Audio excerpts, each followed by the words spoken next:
Entonces, ¿crees en los milagros? Si es así, no estás solo. He leído que hasta 9 de cada 10 estadounidenses creen en los milagros. Y para el cristiano en realidad no es difícil creer en los milagros, ¿verdad? Quiero decir, si puedes aceptar los primeros 3 versículos de la Biblia que Dios creó, todo simplemente hablando, si puedes aceptar eso, entonces los milagros no deberían ser un problema tan grande. Ahora, creer en los milagros no significa que todo lo que no podemos explicar sea un milagro. Los milagros rompen las leyes naturales. Los milagros son inexplicables, salvo que exista un ser allá afuera que es muy real, pero que nuestros 5 sentidos no pueden detectar. Los milagros, como el que vamos a ver hoy en Juan, tienen un propósito muy específico. Se les llama señales porque apuntan a una realidad más allá del propio milagro. La idea es que si este milagro ocurrió, entonces hay algo más que es verdad. Y dan evidencia. Y escucha cómo lo dice Juan en Juan 20, versículo 31, diciendo que las señales en su libro, los milagros, fueron, cito, escritos para que creáis que Jesús es el Cristo, el Hijo de Dios, y para que creyendo tengáis vida en su nombre. Así que los milagros apuntan a otra cosa. Los milagros en Juan apuntan a un hecho, apuntan a la realidad de que Jesús es el Cristo. Él es el Mesías, Él es el Rey y que Él es el Hijo de Dios. Pero ese hecho, esa verdad a la que apuntan esos milagros, está destinada a impulsarte, a impulsarme a una decisión. Y esa decisión es creer en Él. Y todos los que crean en Él recibirán la vida eterna como un regalo. Así que con la vida eterna en juego, la pregunta para todos nosotros es obvia. Es decir, ¿puede tu fe salvarte? ¿Puede tu fe salvarte? Hablo con personas todo el tiempo y escucharás todo tipo de fe. Todo tipo de creencias. Yo creo en Dios, yo creo en los extraterrestres, creo que ganaré la lotería, creo que iré al cielo cuando muera. Así que la pregunta es, ¿lo harán? ¿Y tú?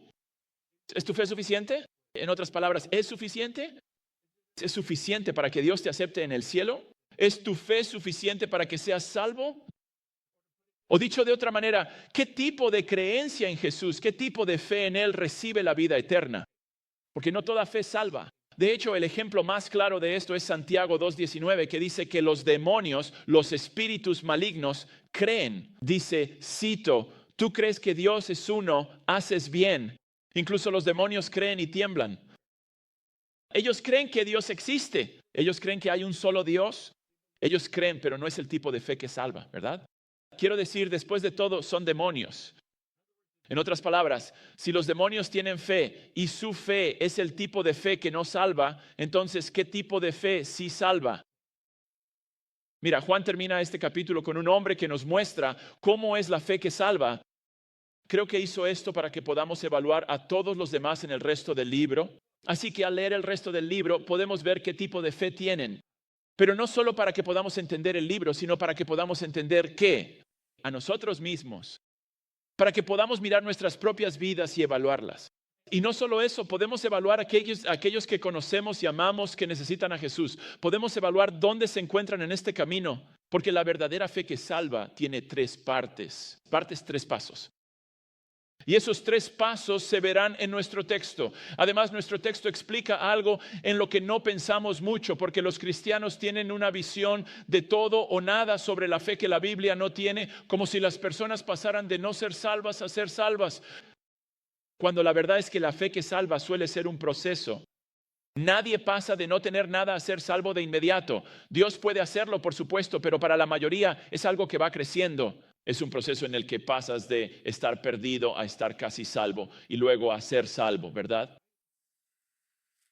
En este proceso aprendemos, crecemos, rechazamos ideas falsas, adoptamos nuevas, experimentamos cosas y abrazamos verdades que finalmente nos llevan a la salvación. Pero es un proceso y es ese proceso el que vamos a ver en este hombre en nuestro texto. Ahora, al entrar en el texto, el poder divino de Jesús y su compasión divina como Hijo de Dios y como Salvador del mundo se muestran para que todos lo vean. Versículo 46. Así que él, es decir, Jesús, volvió a Caná de Galilea, donde había convertido el agua en vino. Así que Isaías 9:1 dice que cuando venga el Mesías, vendrá, cito, a la tierra más allá del Jordán, Galilea de los gentiles. Así que una de las cosas que hará el Mesías cuando venga es que irá a Galilea. Estas personas, continúa Isaías, que andaban en tinieblas han visto una gran luz.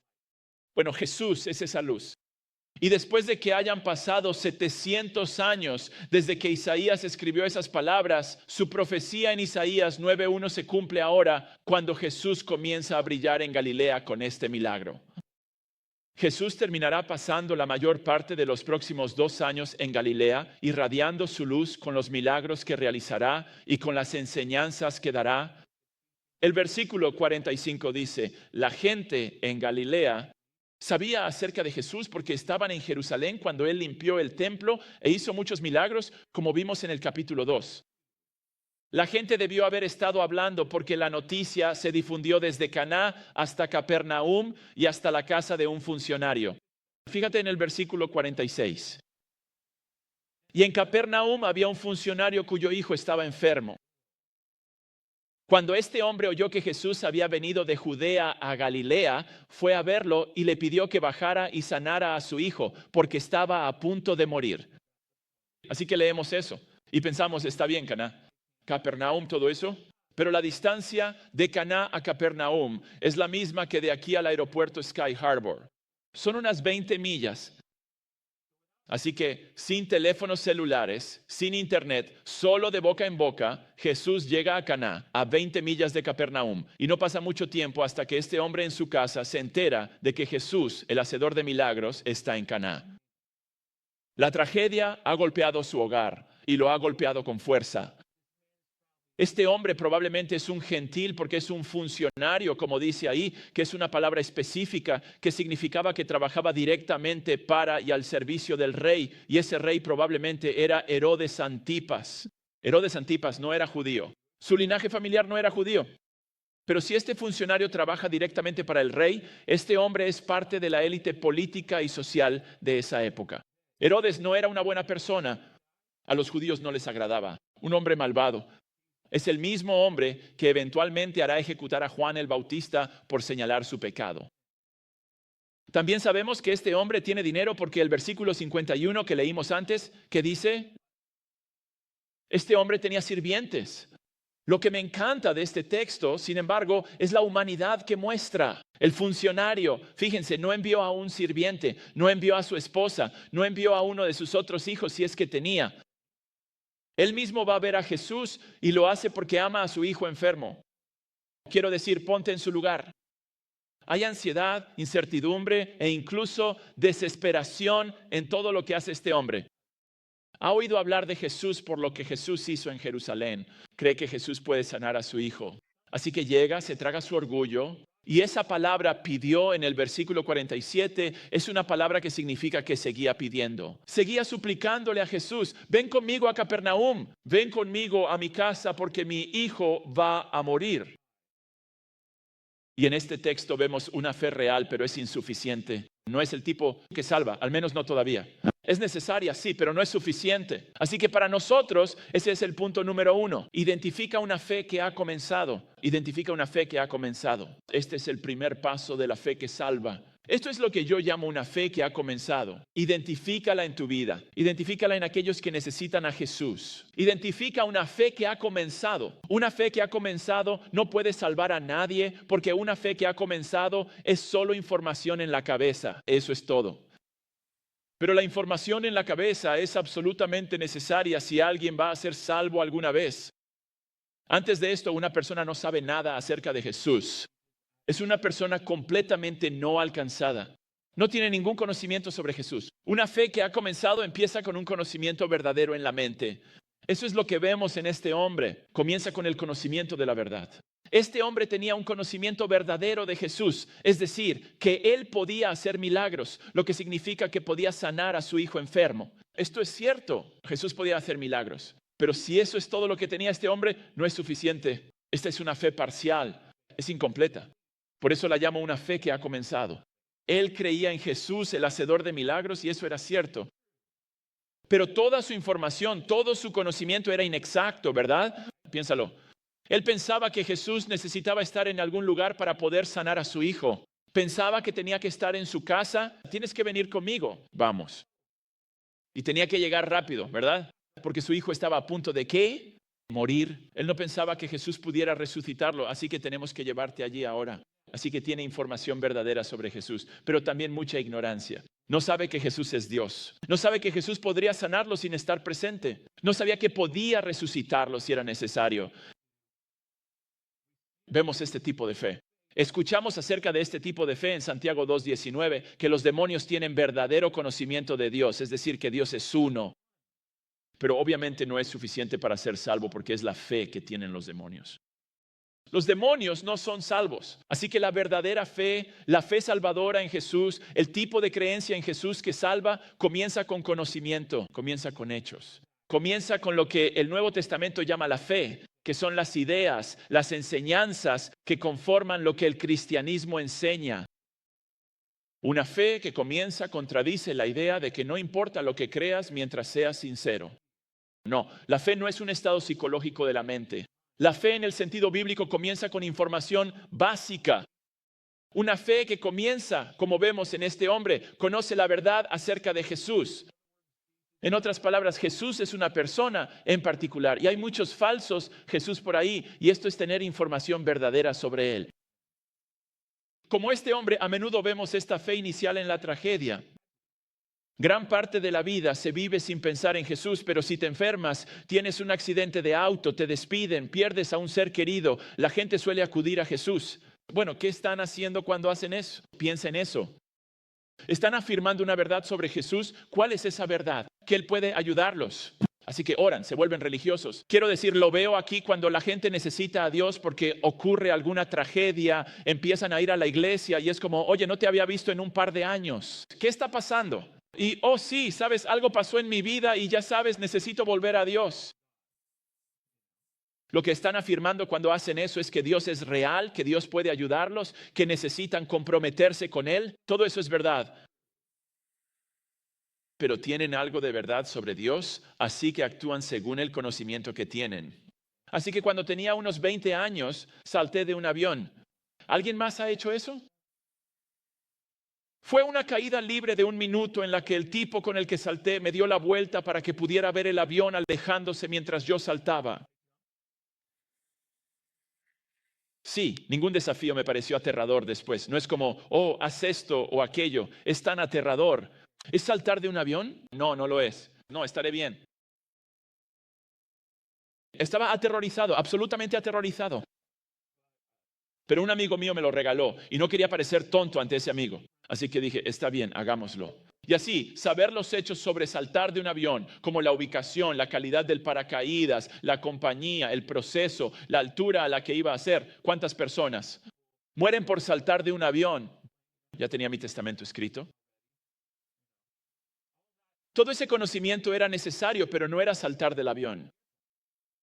Y para todos nosotros, el conocimiento sobre Jesús es donde comienza la fe salvadora. Sin este inicio de fe basado en conocer la verdad, en saber hechos sobre Jesús, sin esto no puede haber fe salvadora. Entonces, ¿cómo identificas una fe que ha comenzado?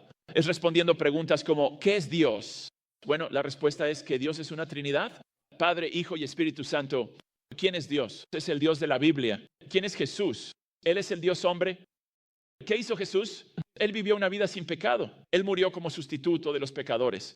Él resucitó de entre los muertos. Estos son los conceptos básicos. Aquí es donde una persona comienza. Respuestas correctas, respuestas verdaderas a preguntas como estas. Nadie puede ser salvo con respuestas equivocadas a estas preguntas porque estas son el núcleo. Este es el centro. Así que puedes saber por ti mismo y por otros si su fe es genuina. Si su fe es lo que se necesita, si tienen esta fe inicial nuevamente, es decir, una fe que comienza con un conocimiento verdadero en la mente de una persona acerca de Jesús. Ahora, no puede quedarse ahí. Solo conocer la verdad no es suficiente para tener fe salvadora. La fe salvadora tiene que empezar en algún lugar y aquí es donde comienza, con hechos, con conocimiento verdadero. Pero no termina ahí, como vemos en este hombre, comenzando en el versículo 48. Entonces Jesús le dijo, si no ven señales y prodigios, no creerán. Jesús parece estar frustrado con este hombre en el versículo 48. Algunas de sus traducciones dicen, si ustedes no ven señales y prodigios, no creerán. Tendemos a leer frustración en las palabras ustedes. Pero lo que Jesús está haciendo es aceptar el surgimiento de la fe de este hombre en él. Pero en el versículo 48, en realidad lo está desafiando a ir más allá de los hechos que conoce, hacia lo que realmente significan los milagros. Jesús está afirmando que este hombre ha comenzado a tener fe en él como hacedor de milagros y lo está desafiando respecto a esas señales, preguntando, ¿a qué apuntan realmente? Es decir, si yo hago estas señales, entonces soy el Mesías que el Antiguo Testamento predijo. Soy el Hijo de Dios. Dios mismo los ha visitado ahora porque estoy haciendo cosas que solo Dios puede hacer. Así que lo está desafiando y el hombre responde con humildad en el versículo 49. Piénsalo. Él trabaja directamente para un rey, pero con autoridad. Con autoridad se humilla y le habla a Jesús como un siervo. Versículo 49, el funcionario le dijo, Señor, si miras el griego de esa palabra, es la misma palabra, Señor. Señor, por favor, baja antes de que mi hijo muera. Mira, él no está irritado ni siquiera impaciente con la respuesta de Jesús en el versículo 48.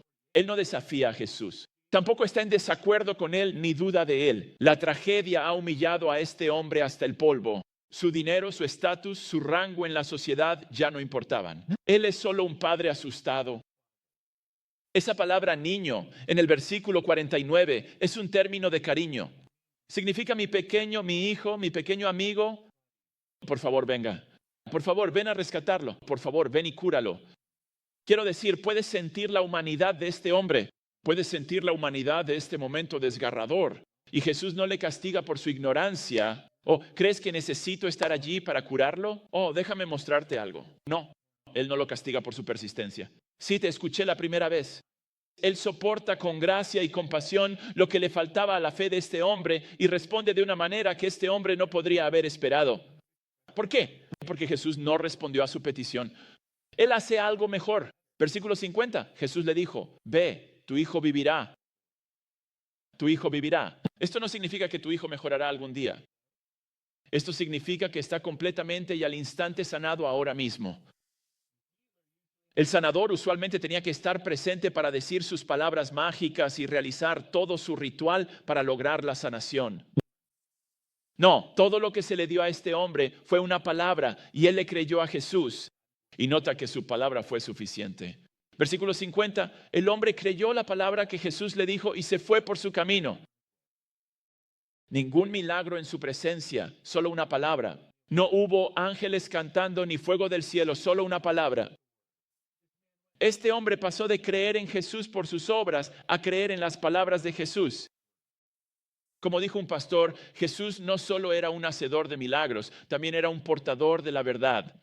Y sabiendo nada más que esa palabra, este hombre emprende el camino a casa.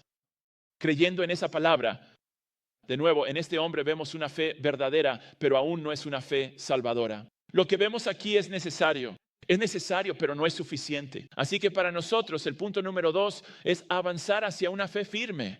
Avanzar hacia una fe firme. La persona debe pasar de la fe inicial del conocimiento verdadero o nunca será salva. Debe avanzar hacia una fe firme, una fe que no solo conoce los hechos, sino que además de conocer los hechos sobre Jesús, acepta esos hechos como verdaderos. Esto va del conocimiento de la verdad al asentimiento de la verdad. Esto es estar de acuerdo con los hechos. Esto es convicción. Piensa en este hombre. Él vino a Jesús porque creía que Jesús hacía milagros reales. Y porque hacía milagros reales puede sanar a mi hijo moribundo. Y tenía razón en eso. Vino a Jesús y le pidió que sanara a su hijo basándose en esta verdad. Y cuando Jesús afirma no solo que podía sanar a su hijo, sino que acaba de sanarlo, fíjate en lo que hace. Se levanta y se va a casa, convencido de que lo que Jesús dijo es verdad. Su ignorancia es corregida y que Jesús no necesitaba estar allí para hacerlo como él pensaba que era necesario. Él podía hacerlo y lo hizo simplemente al pronunciar la palabra. Escuchó a Jesús pronunciar la palabra. Creyó en la palabra que Jesús pronunció. Obedeció la palabra. Dios había sido dejado y descansó en esa palabra. Ya no le rogó más a Jesús que fuera con él. No discutió ni se puso de mal humor. Simplemente emprendió el camino a casa. Y todo lo que tenía era a Jesús. La palabra es una garantía. Este hombre vino con hechos verdaderos, conocimiento verdadero sobre Jesús. Y se fue convencido de que el conocimiento que tenía sobre Jesús era realmente cierto. Piensa en los demonios en Santiago 2:19. Ellos no solo conocen los hechos acerca de Dios, que solo hay un Dios, sino que también, ¿qué más? Saben que esos hechos son verdaderos. Pero de nuevo, saber los hechos y saber que los hechos son verdaderos aún nos salva. Verás, desde una fe inicial basada en hechos, basada en el conocimiento verdadero sobre Jesús, una persona debe avanzar hacia una fe firme donde esté convencida de que los hechos que conoce sobre Jesús son verdaderos. En el versículo 48, donde dice, a menos que vean señales, dije que el ustedes ahí está en plural. Por eso algunas traducciones dicen ustedes o vosotros. Le está diciendo a este hombre, a diferencia de tus compatriotas en Galilea, necesitas avanzar, necesitas progresar, pasar del hecho de los milagros a la verdad que esos milagros proclaman. Este hombre tenía en su mente que Jesús podía sanar a su hijo. Él sabía este hecho y actuó en consecuencia. Después de que Jesús mostró misericordia y sanó a su hijo, también actuó en consecuencia, convencido de que el conocimiento que tenía sobre Jesús era verdadero. Este progreso se ve en las personas. Una fe inicial que progresa hacia una fe establecida, donde conozco los hechos. Se convierte en, creo que los hechos son verdaderos. Pasa de, sé acerca de Jesús a, creo que lo que la Biblia dice sobre él es verdad. Así que cuando salté del avión, puede que ya conociera los hechos. Y sabía mucho sobre los hechos. Tuve un entrenamiento de 3 horas antes de poder saltar del avión con un tipo, incluso con un experto atado a mí. Ya conocía todos los hechos de antemano. Y mientras escuchaba, me fui convenciendo de que lo que me decían era verdad. Aunque estaba aterrorizado, pensaba, bueno, vaya, esto es bastante seguro. Y ellos saben lo que están haciendo. Este tipo ha saltado de un avión cientos y cientos de veces. Creo que voy a estar bien. Y entonces hubo un momento en particular cuando el avión está frente a mí y soy la primera persona en la fila y camino hacia el avión y el experto al que voy a ir conectado para saltar me dice, ¿sabes qué? Es 5 veces más probable que te caiga un rayo a que mueras hoy. ¿Y sabes lo que pensé? Nunca me ha caído un rayo. Así que supongo que estaré bien. Y con eso mi miedo desapareció. Estaba listo para saltar. Con hechos ahora estaba convencido de que eran ciertos. Pero de nuevo, estar convencido de que los hechos sobre el paracaidismo son ciertos y realmente lanzarse en paracaídas no es lo mismo. Y de la misma manera, estar convencido de que el cristianismo es verdadero, estar convencido de que Jesús es el Cristo, el Hijo de Dios, y responder a esa verdad tampoco es lo mismo. ¿Estás avanzando en tu fe asentada? ¿Tu fe se ha asentado en el hecho de que el cristianismo es verdadero? ¿Está asentada en el hecho de que lo que la Biblia dice sobre Jesús es cierto? Si no es así, ahora es el momento. Aquí es donde los hechos, la evidencia y la razón ayudan en el proceso. Aquí es donde la verdad nos informa sobre lo que es verdadero y lo que no lo es. Aquí es donde hacemos preguntas y obtenemos respuestas, y hacemos más preguntas y obtenemos más respuestas, no solo para conocer los hechos, sino para estar convencidos de que los hechos son verdaderos. ¿Estás avanzando hacia una fe asentada?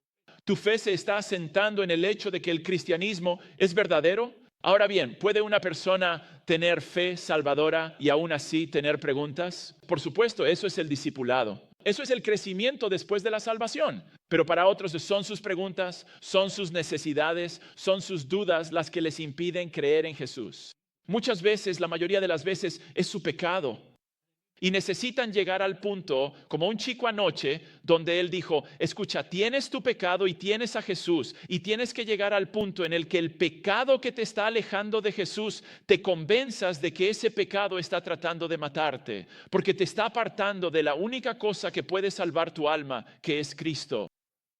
Él tuvo que pasar por este proceso en su mente porque se me acercó y me dijo, estoy en el paso 2. Genial. ¿Cómo te llevamos al paso 3? Porque eso es único, importa. Está bien. Estás en el paso 2. Eso es increíble. Pero tienes que ir al siguiente paso.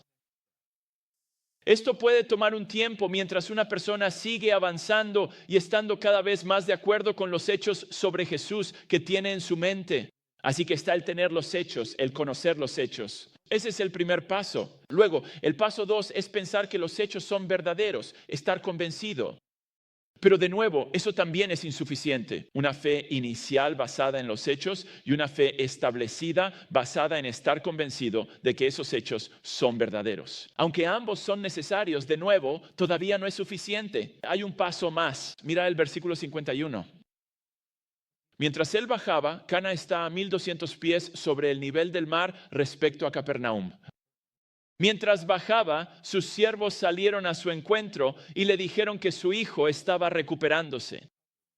Recuperándose creo que es una traducción desafortunada porque la palabra aquí es vida, que su hijo no murió, que la enfermedad terminó, la fiebre se detuvo, su hijo fue sanado.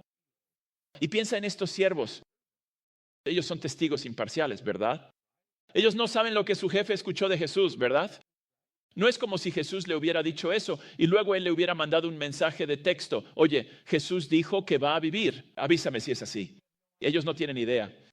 Todo lo que sabían es que él fue a ver a Jesús porque creía que Jesús podía sanar a su hijo. Pero él no les mandó un mensaje con la respuesta. Todo lo que saben es que ahora el hijo de su jefe está bien. Así que él confirma que esto no fue solo el curso natural de una enfermedad o una feliz coincidencia de que su hijo no muriera, comenzando en el versículo 52. Entonces les preguntó a qué hora comenzó a mejorar. Y ellos le dijeron, ayer a la 7ª hora la fiebre lo dejó. El padre supo que esa era la hora en que Jesús le dijo, tu hijo vivirá.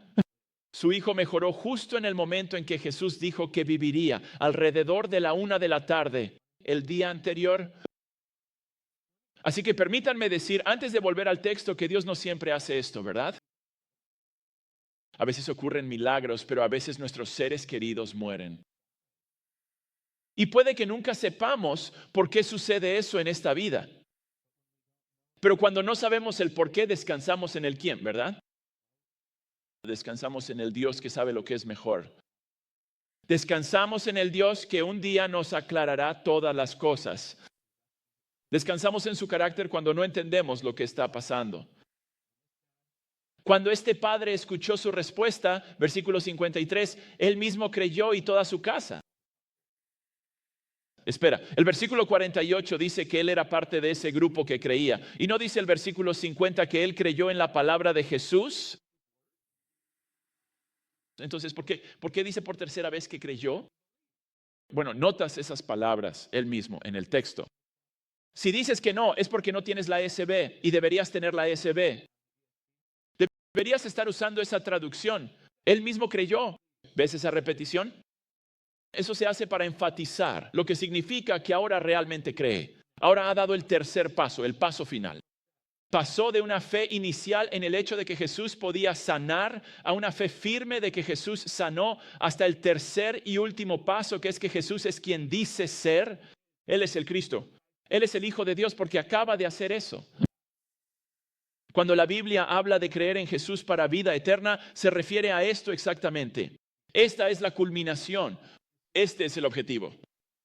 Lo que vemos aquí es necesario, sí, y también es suficiente. Esta es la fe suficiente para salvar, lo que significa que todos deben, punto número 3, llegar a la fe salvadora. Llegar a una fe salvadora. Así que para responder la pregunta del principio, ¿puede tu fe salvarte? La respuesta es, solo si es una fe salvadora. ¿Y cómo distingues la fe salvadora? De la fe incompleta o insuficiente, pasas de los hechos a la convicción y al compromiso, de conocimiento a acuerdo y a confianza. Así que al mirar tu vida, al mirar hacia atrás en tu vida, puedes ver esto si eres cristiano o si estás en medio de esto ahora mismo. O estás en el punto de sé cosas en mi mente que son verdaderas acerca de Jesús. O estoy convencido de que lo que sé acerca de Jesús es verdad. O bien, ahora he comprometido mi vida a Cristo. La verdad sobre Jesús, ahora cae la ficha. Sí, ahora estoy comprometido con Él porque Él es todas esas cosas que sé que son verdad. Esto es lo que le sucedió al Padre y esta es la fe de todos los que alguna vez serán salvos. Este es el objetivo del proceso, que una persona llegue con los hechos que cree que son verdaderos según la palabra de Dios y que la lleven a confiar en Cristo. Este hombre pasó de creer que Jesús podía sanar a su hijo a creer en Jesús mismo.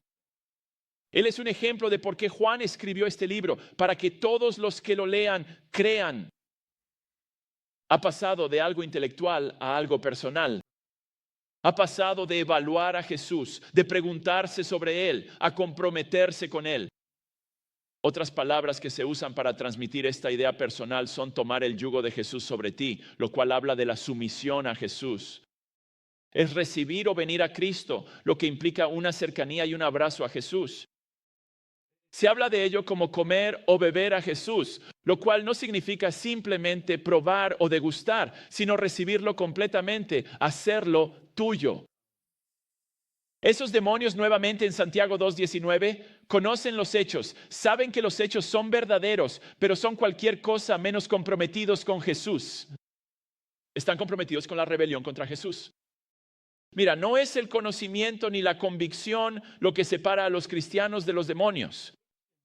Porque los demonios conocen los hechos y saben que son verdaderos, al igual que los cristianos conocen los hechos y saben que son verdaderos. ¿Cuál es la diferencia? Respuesta. Es el compromiso con Cristo mismo. Los demonios nunca harán eso. ¿Los cristianos sí lo hacen?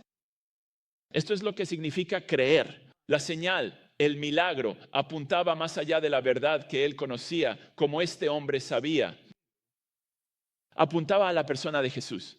Si él pudo hacer eso desde 20 millas de distancia, entonces él es el Cristo. Él es el Hijo de Dios. Y da el paso final de la fe salvadora. Así que esto significa que las personas pueden conocer los hechos y saber que los hechos son verdaderos. Y aunque eso es bueno, no es suficiente. Deben comprometer sus vidas con la persona sobre la que tratan estas verdades, estos hechos. Así que cuando una persona hace eso, compromete su vida con Cristo. Creen en Él en el sentido bíblico de la palabra. Y cuando eso sucede, son salvos de la pena que merecen por todos sus pecados. Y la vida de una persona, su creencia acerca de Jesús, se convierte en un compromiso con Jesús como Salvador, Señor y Dios. Y fíjense, no fue solo él, también fue toda su casa. ¿Por qué? Porque salió de su casa diciendo, oye esposa, oye hijo, oye, bueno, si el hijo estaba consciente, oye sirvientes, voy a ir a ver a Jesús porque he escuchado que hace milagros y va a sanar a mi hijo. Imagínate que regresa y se encuentra con su esposa en el camino. No lo vas a creer, cariño. Nuestro hijo está sano. Oh, sí lo voy a creer porque tienes que escuchar lo que pasó. Este Jesús me dijo que sería sanado en el mismo momento en que lo dijo. La fiebre de nuestro hijo lo dejó. Si eso es cierto, cariño, entonces yo también creo en él. Un niño pequeño, papá, ya estoy bien. Sí, hijo, lo sé. Déjame contarte cómo sucedió eso. Fui a ver a ese Jesús del que la gente ha estado hablando. Y cuando hablé con él, dijo que estarías bien en ese mismo momento. Dijo que estabas bien, te recuperaste, tu fiebre se fue y te alejaste de las puertas de la muerte. Bueno, papá, si eso es cierto, entonces yo creo en Jesús. Y tal vez los padres de este hombre vivían con él. Eso era común. Quizás sus suegros vivían con él. Eso era común en esa época. También sabemos que tenía sirvientes. Y los sirvientes escuchan el testimonio de este hombre. Sabían, él se había ido porque confiaba en Jesús, podía sanarlo. Regresan y descubren si sanó milagrosamente. Dicen, está bien, nosotros también creemos. Toda esta casa se salva. Mira, yo conocía los hechos sobre el paracaidismo. Me había convencido de que esos hechos eran ciertos, pero no tenía lo que la Biblia llama fe hasta cuándo.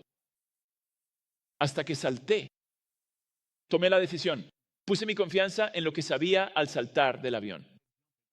Ahora, no estoy usando esta ilustración para ilustrar un salto de fe, donde cierro los ojos a la verdad y simplemente creo de todos modos en un montón de cosas que no son ciertas.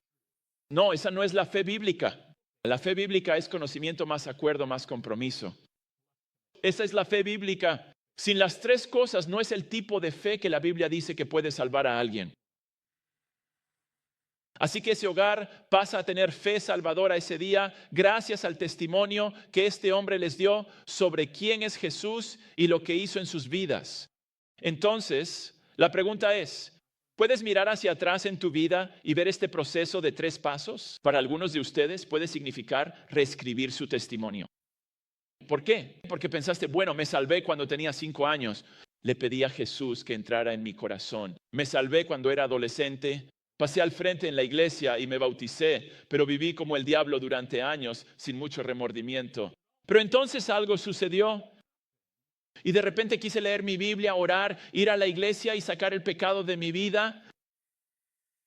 ¿Por qué? Bueno, yo creía en Jesús, pero en realidad no viví para Él hasta después de la universidad. Tuve algunos hijos y comencé a tomar todo esto en serio. Cuando fuiste salvo, cuando tenía 4 años. Quizás no. Bueno, ya sabes, oraba cuando era niño. Conté a la gente sobre Jesús en secundaria. Excelente. Pregunta, ¿cuándo quedó claro que eres una nueva creación? ¿Que ya no eres la misma persona que solías ser, que has sido transformado? Y el resultado de ese cambio es que comenzaste a vivir para Jesús. ¿Te comprometiste con Él? La Biblia diría que ese es el momento en que fuiste salvo, lo que significa que los seres queridos que hicieron una oración y vivieron para el Señor por un tiempo, pero ya no lo hacen, lo más probable es que no sean salvos. Escucha, sé que es difícil si no están viviendo para el Señor, si no hay compromiso con Él, que realmente significa que nunca fueron salvos en primer lugar. Sé que es difícil lidiar con esa idea, especialmente con seres queridos, especialmente con los hijos. Ellos conocían los hechos, actuaron conforme a esos hechos por un tiempo. Quizá convencidos algunos eran ciertos, pero ahora el compromiso no está presente. Y si no hay un compromiso verdadero, lo más probable es que no sean salvos en absoluto. Nunca dieron el tercer paso. Y si ese eres tú, como este hombre anoche, no apuestes tu eternidad a algún ritual por el que pasaste, como orar una oración, pasar al frente o hablar con un pastor. Evalúa tu testimonio basándote en los 3 pasos que vemos en la Biblia. Y pregúntate, si nunca le he entregado mi vida a Cristo, si Él no es mi Salvador y mi Señor, entonces necesito hacerlo ahora. ¿Por qué? Porque el conocimiento en mi mente, e incluso estar convencido de que ese conocimiento es verdadero, no salva. Eso solo me califica para ser un demonio. No lo hace. No lo hace. Eso no significa que tenga fe salvadora, lo que quiere decir que todavía necesito entregar mi vida a Cristo. Cuando Juan termina esta unidad, capítulos 2, 3 y 4, con una declaración de resumen, versículo 54, dice, este fue el segundo milagro que hizo Jesús cuando vino de Judea a Galilea. El primer milagro fue convertir el agua en vino en Caná. El segundo, fue convertir a un niño enfermo en sano, también en Caná. Con estas palabras, Juan termina esta unidad que comenzó en el capítulo 2 y llevó a Jesús de Caná a Jerusalén, a Judea, a Samaria y de regreso a Caná. Crea un círculo desde los capítulos 2 al 4 y Juan lo hace por esta razón. Piensa en cómo termina el capítulo 4. En el versículo 42, Jesús es proclamado como el Salvador del mundo. Pero, ¿cómo nos muestra exactamente Juan que esa es de hecho la verdad sobre Jesús? Bueno, en los capítulos 2, 3 y 4, él interactúa con hombres y mujeres. Interactúa con judíos, samaritanos y gentiles.